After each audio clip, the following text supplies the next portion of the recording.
Welcome to G3 TV, where African stories come to life. The morning Taoluwani turned 13, the sky over Ajio held its breath.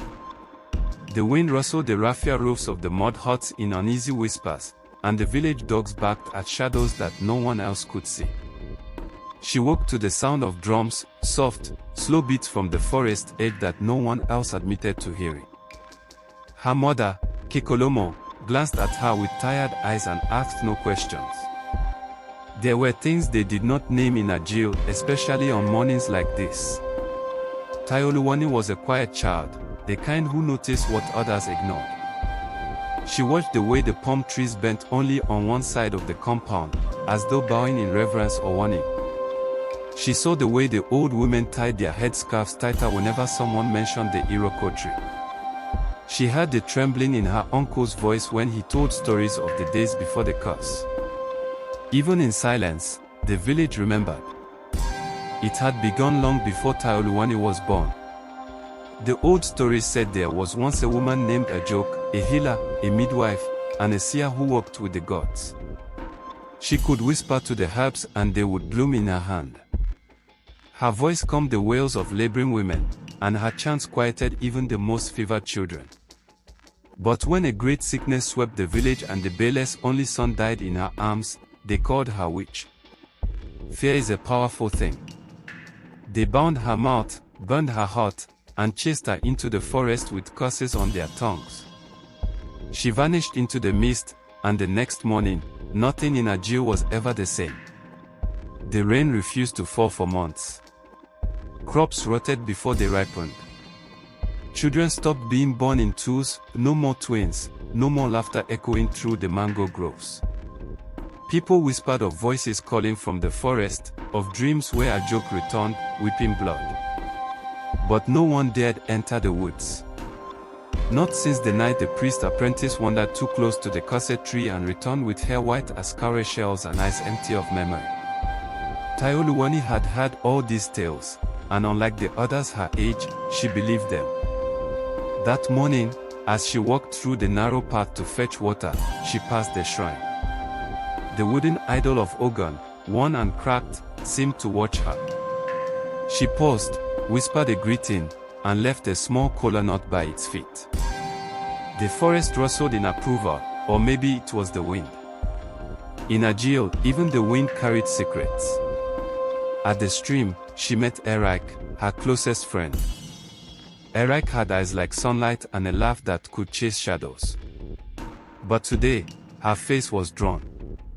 Taoluwani, she whispered, "Did you hear it last night? The drums." Erik nodded.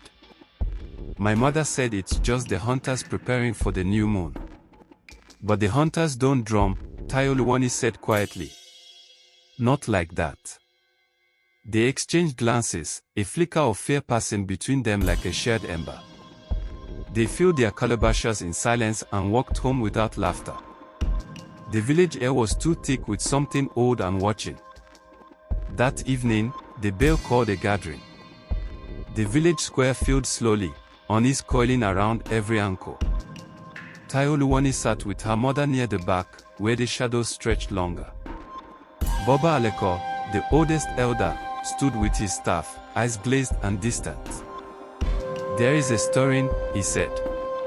"Something has shifted." The ancestors whisper again. The curse slips lightly. A murmur rippled through the crowd. Kikolomo gripped her daughter's hand tightly. The Bale, an aging man with a soft belly and hard eyes, stepped forward. "We must renew the sacrifices," he said. "More goats. More blood. The gods must be appeased." Taoluwani felt a spark of anger rise in her. She stood suddenly. "What if the gods are not angry?" she said aloud, shocking even herself. "What if they are waiting for the truth?" Gasps followed. All eyes turned to her. Kikolomo pulled at her wrapper, whispering for her to sit. But Taoluwani did not sit. Something inside her, ancient and rising, held her spine straight. Baba Aleko looked at her with new eyes. "What truth?" child? I don't know, she said honestly. But I feel it. We keep giving blood, but the ground is still bitter. Maybe the ground wants something else. The silence that followed was heavy. The bear dismissed the meeting shortly after, muttering about youthful foolishness. But that night, Taoluwani dreamed of fire in the forest and a woman's voice calling her name. In the morning, she awoke with her palms hot and tingling. Her feet moved on their own, carrying her beyond the last yam field, past the whispering palm groves, to the path no one took anymore, the one that led to the cursed tree. The forest swallowed her, but she was not afraid. She walked until the air grew cold, the light dimmed, and the tree stood still like sentinels. Then she saw it, the Iroko tree, twisted and dark, its bark scarred with ancient symbols. And sitting beneath it, veiled in red and shadow, was the woman from her dream. "Welcome, Taoluwani," the woman said, though her mouth had not moved. "The time has come." Taoluwani stepped closer, heart pounding. "Are you?" A joke. A smile flickered beneath the veil. "Many names have been given to me. But yes, I am the one they cursed. And now, you are the one who must break it." The wind called like breath around Taoluwani's ankles as she stepped closer to the veiled woman. Beneath the tree, the silence pressed against her skin like humid cloth. The woman, a joke, or the spirit of her memory, sat in stillness, as if she had waited through lifetimes for this moment. "You are not afraid," she said again, not with lips, but with the rustle of leaves, the creak of wood, the tremor of something eternal. "I am," Taoluwani replied. "But I came anyway." Ajok tilted her head, and the red veil shifted, revealing a single eye. It gleamed like the surface of a dark river, filled with stars and sorrow. "Then you are ready." Taoluwani stood before her, the cursed Iroko tree towering behind them both. Its branches reached upward like fingers aching for forgiveness. "Why did they curse you?" she asked. Ajok's voice was the sound of distant drums. "Because I told the truth. Because I warned them that the sickness would come if they refused to change." They laughed. "Then their sons died. And they blamed me." She lifted her hands, palms weathered and cracked. "I gave life, and they returned death. I gave warnings, and they gave fire. When they cast me out, the land felt their injustice. And the land does not forget." Taoluwani's throat was tight. "But generations have passed. Most don't even know the story." Ajok's voice darkened. "That is the true curse, not just the pain, but the forgetting. When truth is buried, rot takes root." The forest shuddered, and the leaves rustled in a windless air. "You," she said, pointing to Taoluwani, "are the first to come with a heart unclouded by fear or pride. That is why the tree called you." Taoluwani stepped closer to the tree. Strange symbols paused faintly on its bark, old, unreadable things that seemed to shift when she looked too long. "What do I do?" she whispered. "You must walk through the memories," Ajok said. "You must remember what they buried. You must carry their shame and return it to them, so they may choose to heal or perish." Taoluwani nodded, even as her knees trembled. Ajok placed a small stone in her hand, smooth, heavy, warm despite the cold air. "When the time is right, place this at the root of the tree. But not before the truth is spoken in the square." The forest grew darker. Ajok began to fade. "Wait," Taoluwani cried. "How will I know what to say?" Ajok's voice came like wind through hollow wood. "The story will find you. You are the vessel now." Then she was gone. Taoluwani found herself alone beneath the tree. The forest had grown eerily still, but something within her now pulsed with knowing. She walked back to Ajil in silence, the stone in her hand like a heart she was not sure was her own. That night, the village felt wrong. The sky was too low. The air too thick. The Baal had called for another sacrifice, 2 goats, 3 cocks, a string of prayers. The people gathered in the square as he stood before them with painted hands and hollow words. The gods must be satisfied, he shouted. They cursed us again. Taoluwani stepped forward. No, she said, voice cutting through the chant. The curse does not want blood. It wants memory. Gasps rippled. Kikolomo covered her mouth. The priest god slipped from his hand. The Baal narrowed his eyes. You speak above your age, child. Taoluwani's voice rose. Then let the truth silence me. She raised the stone. And suddenly, the wind screamed. The lanterns went out. The fire in the center of the square extinguished. In the darkness, the voices came, dozens, hundreds. Weeping. Accusing. Remembering. They burned my heart. They cast out the only one who could save us. They tore our names from the earth. The villagers clutched each other, trembling. Some fell to their knees. Elders wept openly, bearing the stories their parents had buried. Ajok's voice came last, like a lullaby over thunder. You feared my gift and called it curse. Now you must remember. The wind died. The silence returned. Taoluwani stood alone in the center of the square, stone still in her hand, glowing faintly now with inner light. The Baal collapsed to his knees. What must we do? He whispered. Taoluwani looked toward the forest. Come. All of you. Come and see what you chose to forget. That night, for the first time in generations, the people of Ajio walked to the cursed tree. They carried no drums, no blades, no fear. They followed a girl named Taoluwani, whose voice had called the dead back to speak, and whose heart now carried the weight of their words. And as they approached the great Iroko, the leaves above them began to shimmer. They came in silence, the people of Ajio, winding like a river of shadows through the narrow forest path. Some clutched small calabashes of offerings, yams, water, shea oil, not as bribes, but as gestures of peace.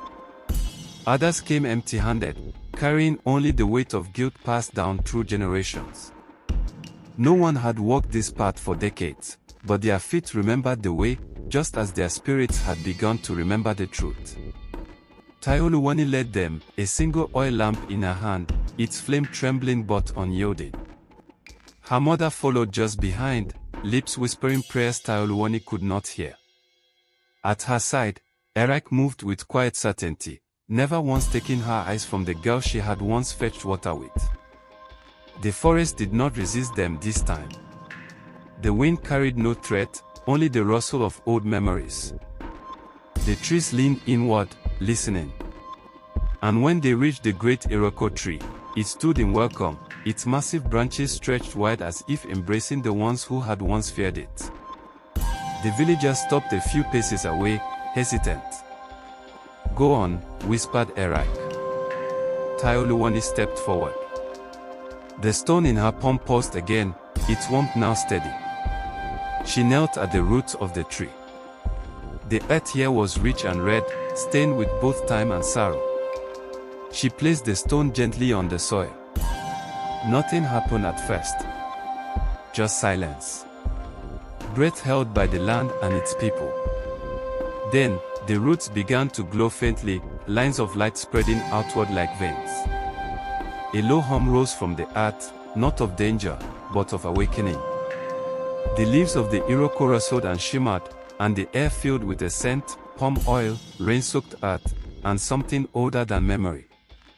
Ajok appeared, not in flesh, but in light. A spirit of sorrow and grace, cloaked in red. She stood beside the tree, her form more radiant than frightening.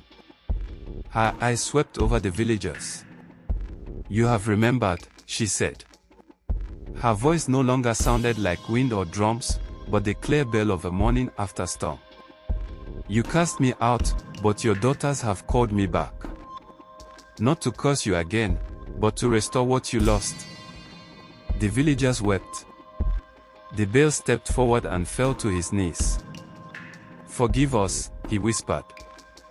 Forgive our fathers, and our fathers' fathers. Ajok looked at Taoluwani. The curse was never about punishment. It was about blindness. Now that you see, it can be undone.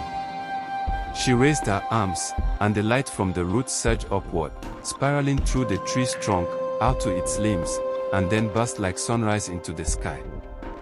A warm breeze swept through the crowd. The earth sighed.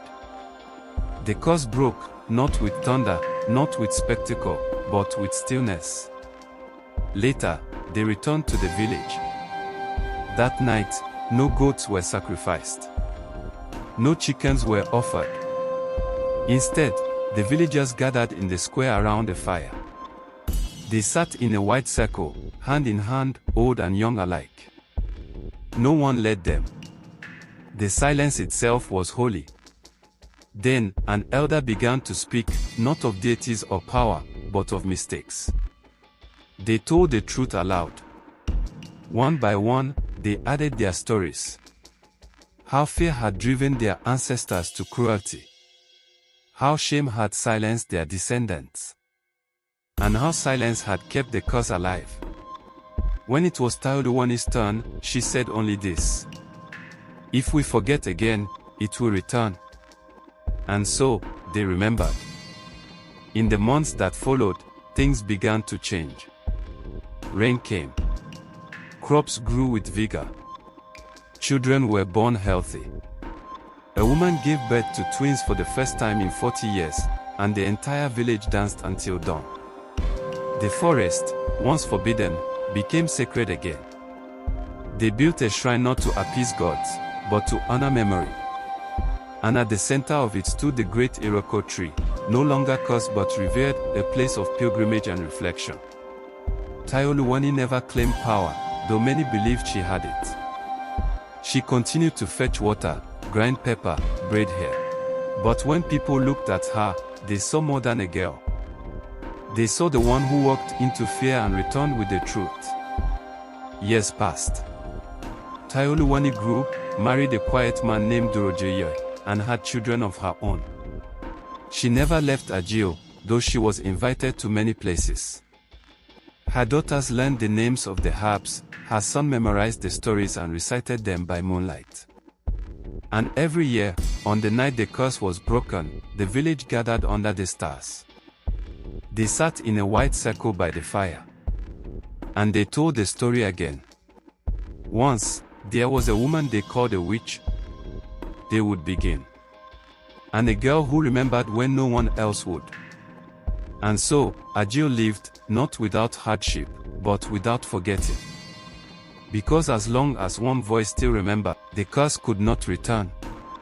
And Taoluwani's name was never forgotten.